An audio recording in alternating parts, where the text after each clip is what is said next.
자, 광주에서 일면식도 없는 여고생을 살해한 그 피의자가요, 사이코패스가 아니다라는 진단 결과가 나왔습니다.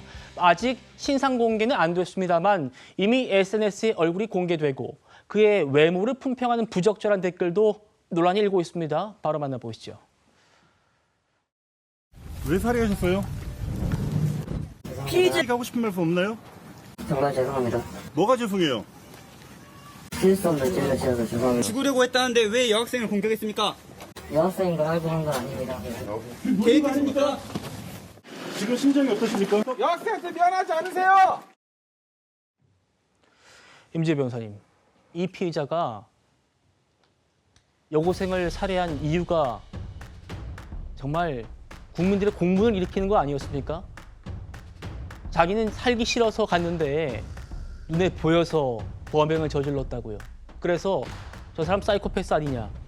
지금 검사했는데 미달됐다는 거예요. 사이코패스 점사 결과에는 그 조건을 충족하지 못했습니다. 이 사이코패스라고 하면은요, 뭐 충동성이나 공감 부족, 무책임 등 그 성격성 특성을 수치화해서 여러 가지 질문들을 통해서 좀 유형화, 구체화해 보는 것인데요. 네. 여러 프로파일러들이 투입이 되어서 질문을 던지고 이에 대한 답변을 바탕으로 검사를 해봤더니 사이코패스에는 미치지 못하는 점수를 받았다고 합니다.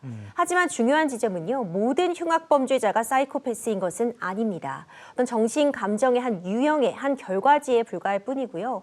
사이코패스가 아니더라도 왜 이렇게 잔인한 범죄를 저질렀는지 그에 대한 동기를 밝히는 것은 물론이거니와 그에 합당한 책임은 물을 수밖에 없는 상황입니다.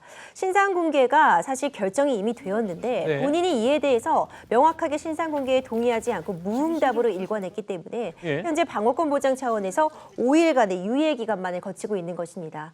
5월 14일에 이제 정상적인 방식으로 신상 공개는 이루어질 예정입니다. 예, 14일에 이루어진다는 말씀인데 이런 상황에서 황당한 일이 또 벌어지고 있습니다. 이 사람의 신상이 공개가 되지 않았는데 이미 SNS에 얼굴이 공개가 지금 돼 있고요. 이 사람을 보고 훈남이니 생긴 건 멀쩡하다느니 이런 외모 평가가 댓글이 달리고 있다는 겁니다. 변호사님, 참 이러면 안 되잖아요. 굉장히 씁쓸하죠. 지금 사진 같은 것들이 돌아다니고 있습니다. 이 사람의 뭐 예전에 뭐 고등학교 시절 사진이다. 그리고 비교적 최근 사진이다. 이런 사진들이 공개가 됐고요. 문제는요, 이에 대한 댓글 같은 반응들이 외모가 굉장히 멀쩡한데 왜 저런 짓을 저질렀느냐. 굉장히 잘생겼다라는 등의 댓글이 달리고 있어서 굉장히 충격적입니다. 충격적입니다. 그렇죠. 이제 이와 관련해서 실제로 그 사진의 당사자가 이 가해자임도 아직 명확하게 확인된 것은 아니고요. 신상 공개가 이루어지면 이 동일인 여부까지도 확인이 되겠지만 이렇게 외모 위주로 해서 이런 이야기가 나오는 것은 유족들에게는 너무나도 큰 아픔이 되지 않을까 생각합니다. 그럼요. 사실 얼마 전에도요, 강북 그 모텔 연쇄 살인 맞아요. 사건의 그 피의자, 피고인 지금 김소영 씨 역시도요, 사건 초에 SNS가 공개되면서 예쁘다, 아름답다 등의 반응이 줄을 이뤘습니다. 거기다 심지어 이 SNS 팔로워 수가 급증하는 그런 현상까지 발생을 해서 그 당시에도 굉장히 사회적인 문제로 지적이 되었는데 이번 사안 역시도 이 흉악범에 대해서 외모를 가지고 어떤 평가하는 것 자체가 좀 문제가 되지 않을까 생각이 됩니다. 예, 그저 살기가 싫었다. 그래서 스스로 목숨을 끊으려고 했다. 뭐 이런 살해 동기를 얘기했던 이 피의자가요. 범행 하루 전날 이런 일이 있었다는 것도 지금 알려졌습니다.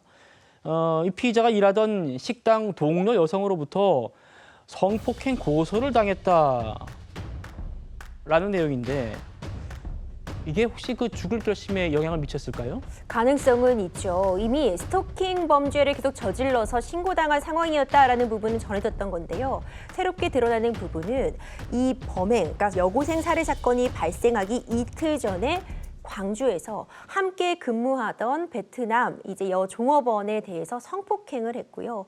이 피해자가 신고를 진행했던 사실 불과 이틀 전 일입니다.